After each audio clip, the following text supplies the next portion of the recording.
हाथरस की दलित बिटिया के साथ हुई खौफनाक और हैवानियत भरी क्रूरता के बाद पुलिसिया कार्रवाई से परिवार खुद को पीड़ित महसूस कर रहा है।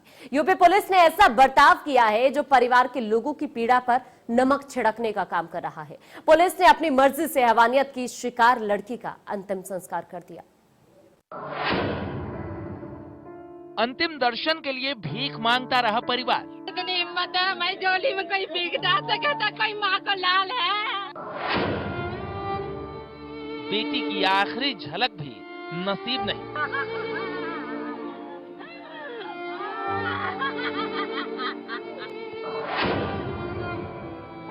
पहले गुंडों की दरिंदगी, फिर खाकी की बेरहमी।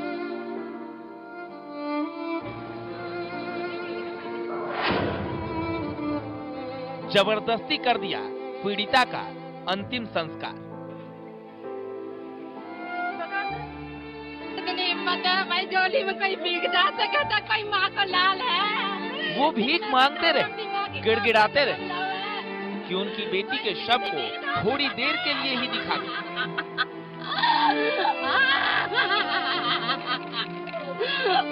सिर्फ 15 मिनट के आखिरी दर्शन की भीख मांगी गई, लेकिन चौतरफा आरोपों में घिरी यूपी पुलिस को ये बिल्कुल भी मंजूर नहीं था। हैवानियत की शिकार हुई दलित बिटिया के परिजनों के जख्मों पर पुलिस ने नमक छिड़कने का काम किया, उनके दर्द को और कुरेद दिया। पुलिस ने परिवार की गुहार को अनसुना करते हुए दलित बिटिया के शव का अंतिम संस्कार कर दिया। दिल्ली के सफदरजंग अस्पताल में मौत के बाद पुलिस शव को लेकर रात 12:45 के करीब हाथरस पहुंच चुकी थी। एम्बुलेंस के पहुंचते ही लोगों ने प्रदर्शन करना शुरू कर दिया। नाराज ग्रामीण सड़क पर ही लेट गए। महिला के साथ नोकझोंक देखी गई। दरअसल परिजन बेटी की रीति रिवाज से अंतिम संस्कार करना चाहते थे।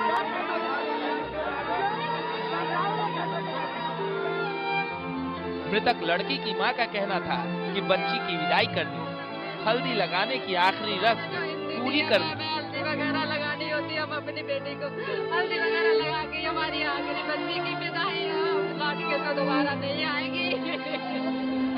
लेकिन पुलिस अपनी जिद पर कायम रही और रात के 2:20 पर अंतिम संस्कार कर दिया। यहाँ तक चिता के पास किसी को जाने तक नहीं दिया। हम चाहते हैं हमारी बेटी को घर तक ले जाया जाए। हमारे जो हिंदू नियम है, हमें हल्दी वगैरह लगानी होती है, हम अपनी बेटी को हल्दी वगैरह लगा के हमारी आखिरी बच्ची की विदाई है, अब लौट के तो दोबारा नहीं आएगी। हम अपनी बच्ची की अपने घर से ही, दरवाजे से ही विदाई करना चाहते हैं। नहीं, उन्होंने पहले से मतलब बोली पर हम नहीं पहुंच पाए। क्या कहते बाबा क्या कैसा अंतिम आपको घर में बंद कर दिया था? हाँ। किसने बंद कर दिया था आपको घर में? पुलिस वाले ने क्या कहते हैं भीतर बंद कर दे और क्या कहते उन लोगों ने बेटी की बॉडी को लेकर चले गए। तो आपने बॉडी देखी थी? आपकी बेटी की बॉडी है? नहीं। किसकी बॉडी?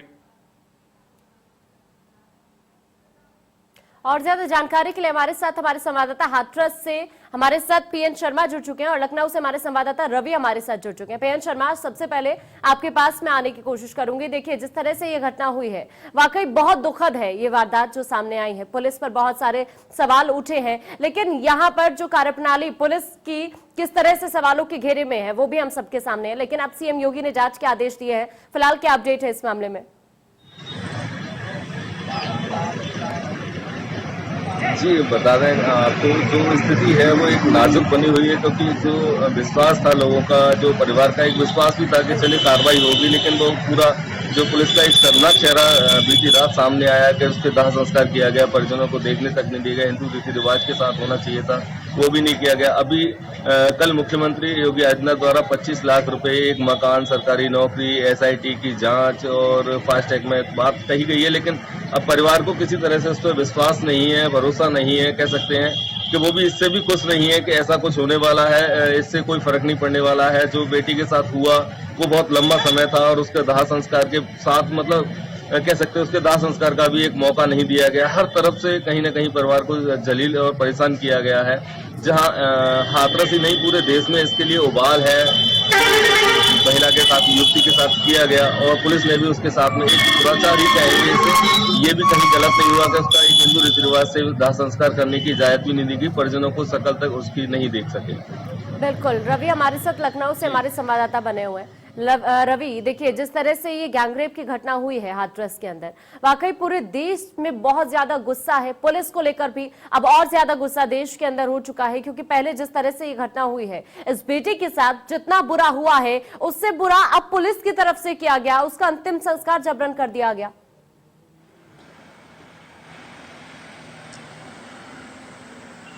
देखो, दिल्ली में निर्भया कांड हुआ था, उसके बाद साफ तौर पे ये सुनने को और देखने को भी मिला था कि अब इस तरीके की वारदात नहीं होंगी। देश भर में गुस्सा था। उसके बाद लगातार अगर बात करें तो देश के अलग अलग हिस्सों में कई ऐसी घटनाएं देखने को मिली है जिसको लेकर जो वहां की सरकार रही है, जो वहां की पुलिस रही है, उस पर सवाल उठा है। सवाल क्यों उठता है? क्योंकि कहीं ना कहीं लापरवाही जरूर उजागर होती है। दावे बहुत बड़े बड़े किए जाते हैं, लेकिन उन दावों की जो हकीकत होती है वो घटना के बाद निकल कर आती है, जब मीडिया उसको टीवी पर दिखाती है या अखबारों की सुर्खियां वो खबरें बनती है। विपक्ष जब इसको मुद्दा बनाता है तब सरकार को लगता है कि इसको सरकार को घेरा जा रहा है, लेकिन असलियत इसकी कुछ और ही होती है। अगर वजह इसको देखने को मिली है, अगर जो जिम्मेदार है अगर वो जिम्मेदारी का निर्वहन करते, समय से कार्रवाई करते, तो शायद ये नौबत नहीं आती। अब अगर सवाल उठ रहा है तो उसकी सेहत को लेकर उठ रहा है कि जब उसकी ये हालत थी तो उसको बेहतर इलाज क्यों नहीं दिया गया। उसके बाद मौत हो गई, तो मौत के बाद जो परिवार वाले मांग कर रहे थे कि उसकी बेटी को घर ले जाने दीजिए, वहां से उसकी अंतिम विदाई हो, ये सारी चीजों को दरकिनार करने के बाद में पुलिस ने उसका अंतिम संस्कार कर दिया। तो तमाम सारे सवाल हैं, इन सवालों का जवाब कौन देगा? हालांकि ये जरूर है कि मुख्यमंत्री अब खुद इस मामले को लेकर बेहद ही गंभीर हैं। एसआईटी का गठन कर दिया गया, 7 दिन में रिपोर्ट मिलेगी। आर्थिक मदद की बात होगी, परिवार को घर देने की बात हो रही है, नौकरी देने की बात हो रही है, लेकिन ये सब तब हो रहा है जब वो जो बेटी है वो जा चुकी है इस दुनिया से और विपक्ष गुस्सा दिखा रहा है। पूरे देश में गुस्सा है, आम लोगों में इसको लेकर गुस्सा है। सबसे बड़ी बात यह है कि अगर ऐसे मामलों में जो जिम्मेदार है उन पर भी कार्रवाई होनी चाहिए कि उन्होंने अपनी जिम्मेदारी का निर्वहन क्यों नहीं किया, समय से कार्रवाई क्यों नहीं की और इतनी बड़ी घटना हो गई। तो सबसे बड़ी बात यह है कि ऐसी घटना फिर नहीं होगी, इसकी जिम्मेदारी कौन लेगा? बिल्कुल ठीक है, शुक्रिया।